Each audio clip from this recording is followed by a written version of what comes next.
Ladies and gentlemen, the President of the United States, accompanied by Secretary Margaret Spellings and the National Teacher of the Year, Mr. Mike Geisen.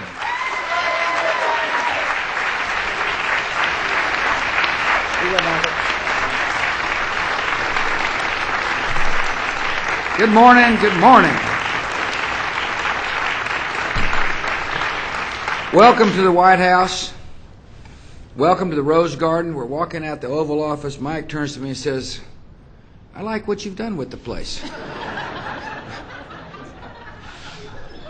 All I did was mow the lawn. Glad you're here. I'm really glad to be taking a part of an event that honors America's teachers. It's a tradition that started with Harry Truman. It's a tradition that Laura and I have really enjoyed carrying on. She's not here, unfortunately. She sends her best. I like to tell people that, one of the interesting questions you get in my line of work is, can you name a teacher who's influenced you? I said, yeah, my wife.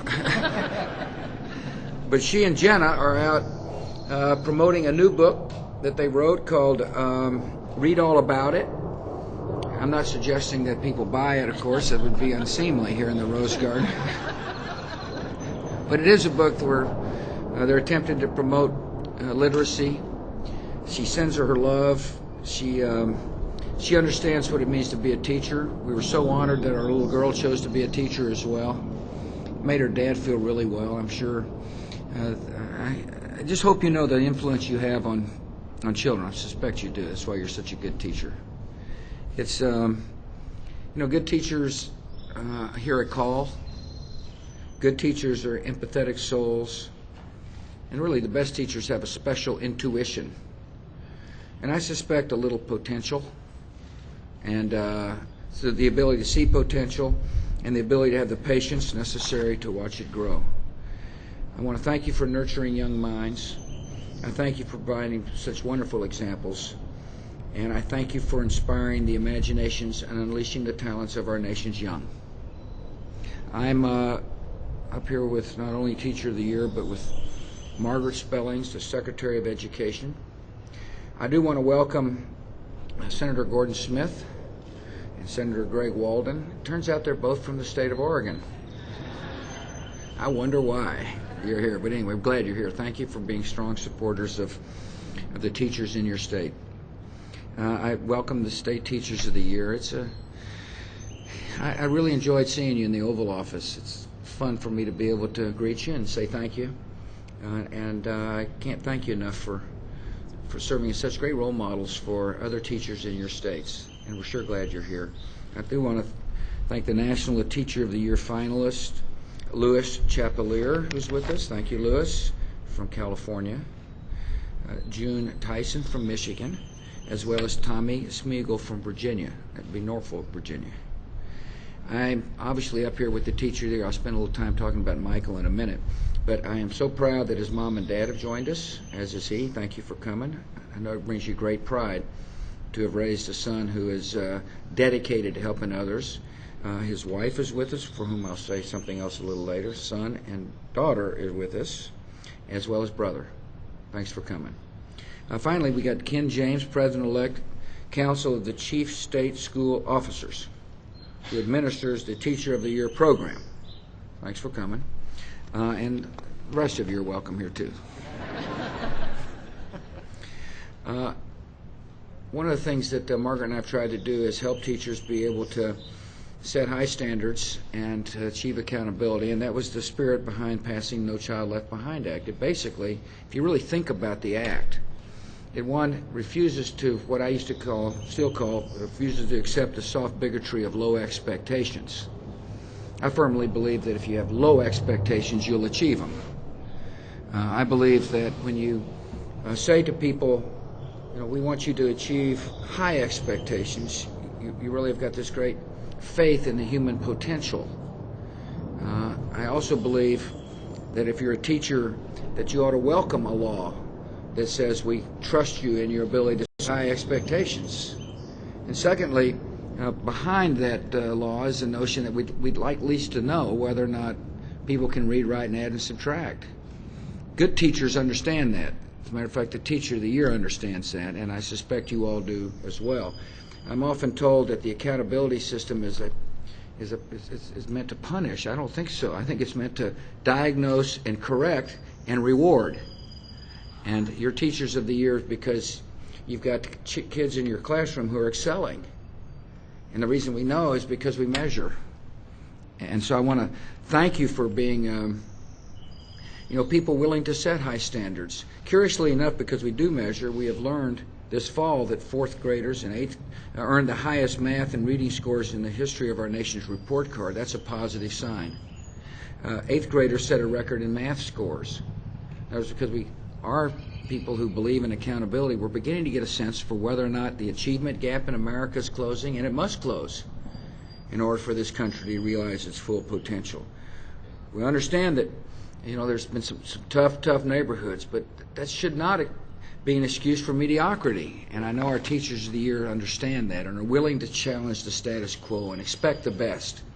And so we appreciate very much your work, and we hope Congress would reauthorize the No Child Left Behind Act. And we're committed to working with members of Congress to do it. The good news is the act doesn't go away without reauthorization. It still exists.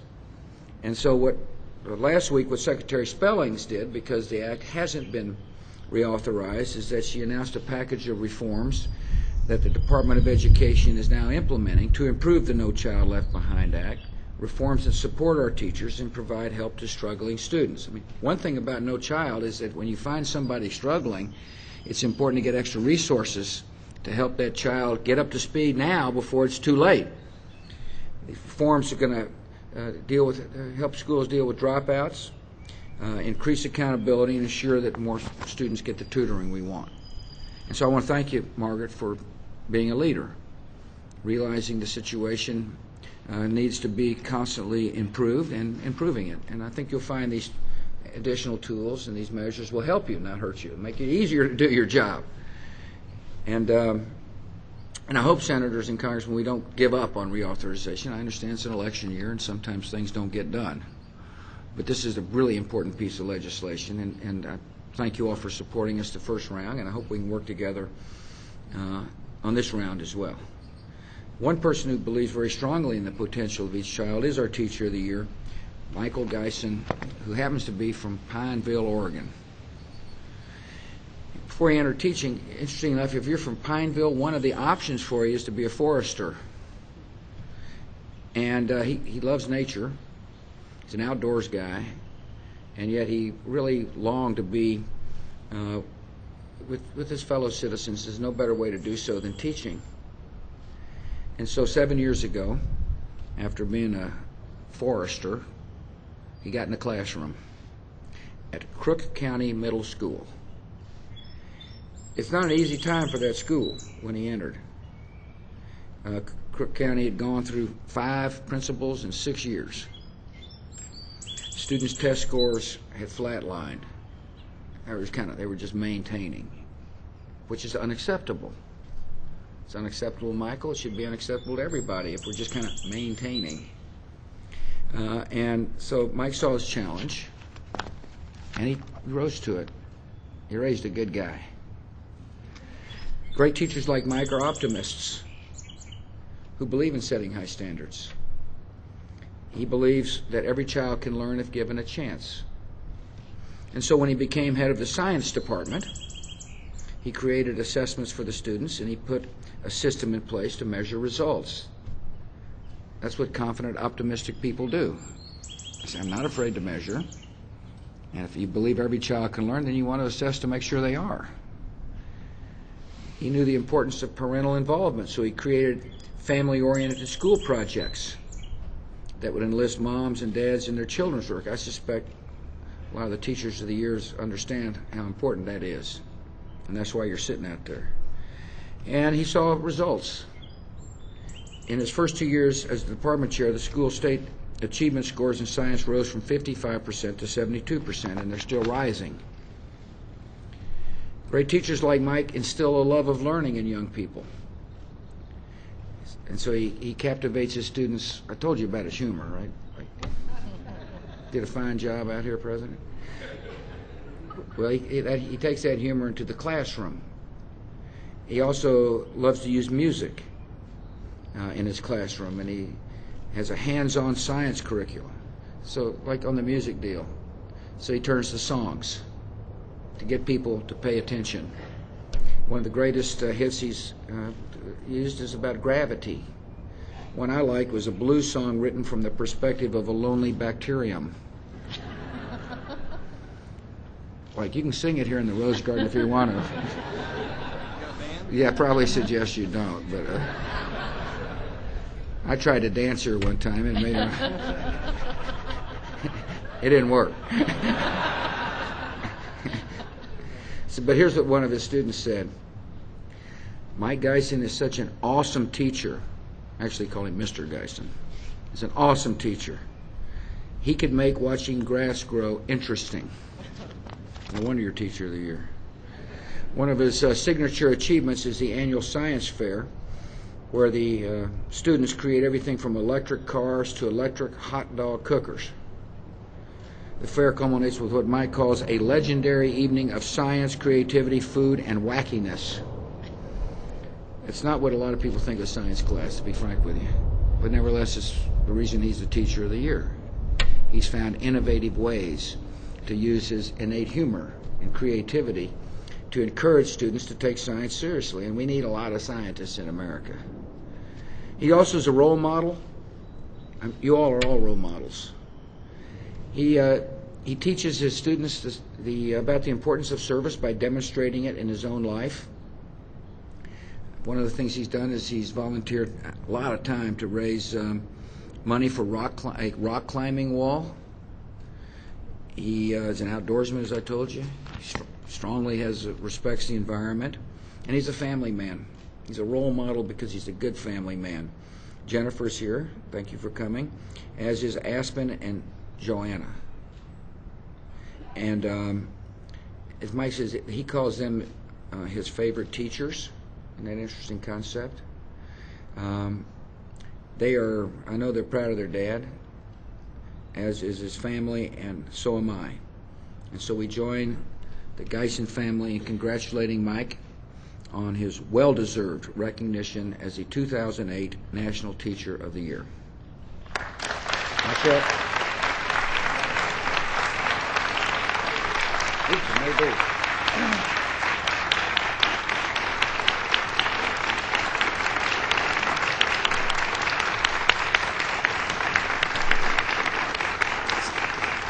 I do want to say one final thing, and then we'll get Michael up here and let him give a speech. This is the last Teacher of the Year ceremony I get to do as president. And as I told you, I'm sorry Laura's not here, because she was sharing this sentiment. This has really been one of the favorite events of ours during our time in Washington. You're probably just saying, of course, he says that to every event. You know? It's always the favorite. Actually, this is a fabulous opportunity for us to thank our teachers, people who could be doing something else in life and have chosen to go in the classroom to lift somebody's life up, to make a difference in the future of the country. And so I know you know this. You represent teachers from all over America. And so when I thank you, I'm thanking teachers from all across our country. I appreciate you making our experience here in the White House a joyful experience. I thank you for making America a more hopeful place.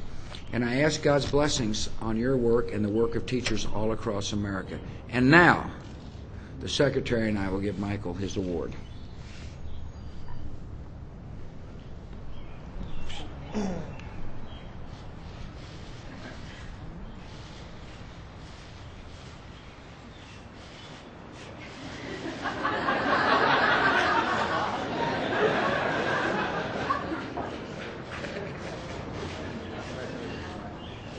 Michael Geisen. Thanks.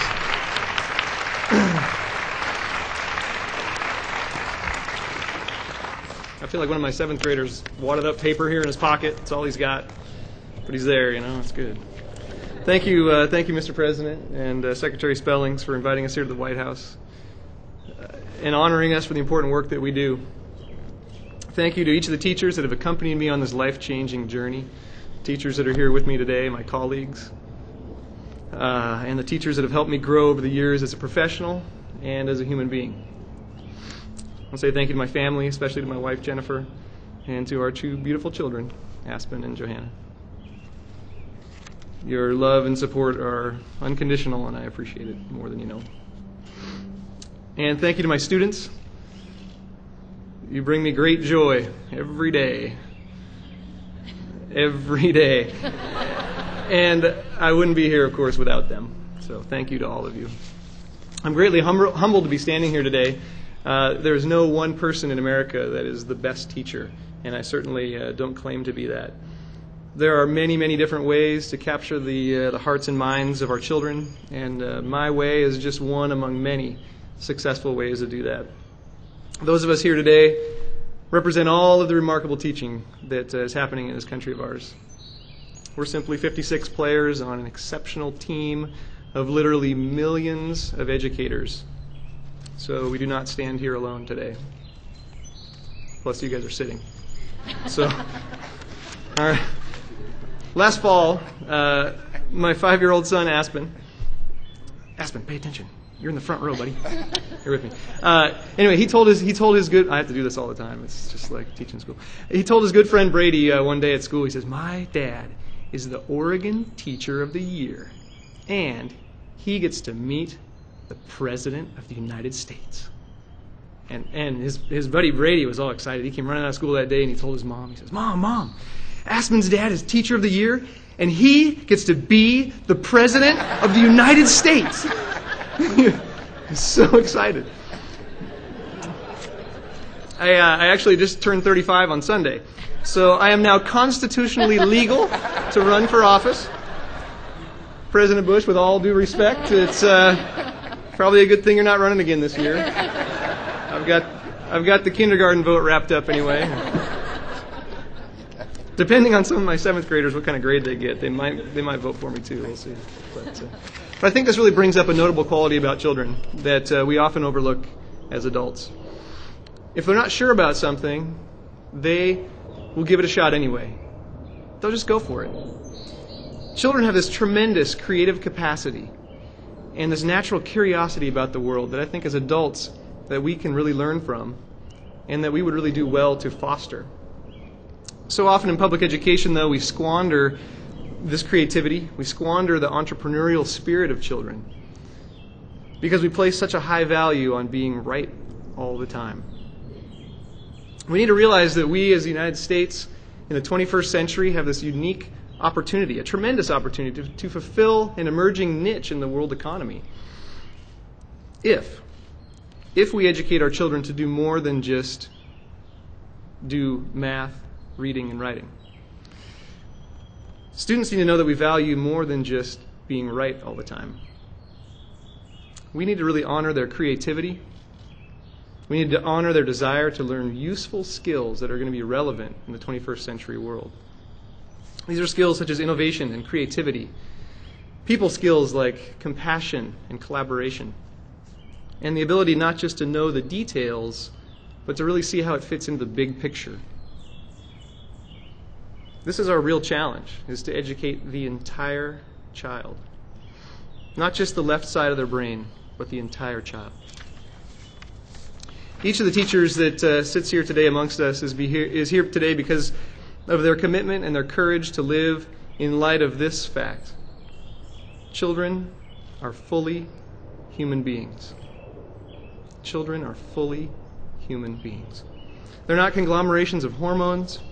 They're not animals to be trained.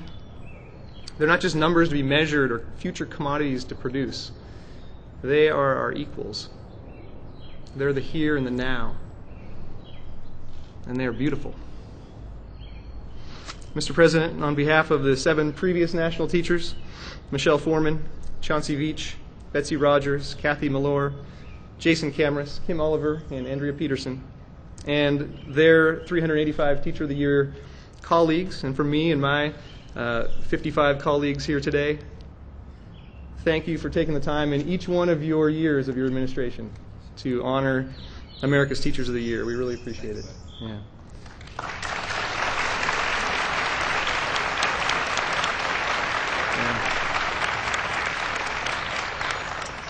By doing so, he's honoring not just teachers, but he's honoring America's children. And it is the children that really make life beautiful. Thank you. Good job, Michael. Thanks. Awesome, man. Look at the wonderful. Let's get you right to children. Come on, Ashman. Come on, baby.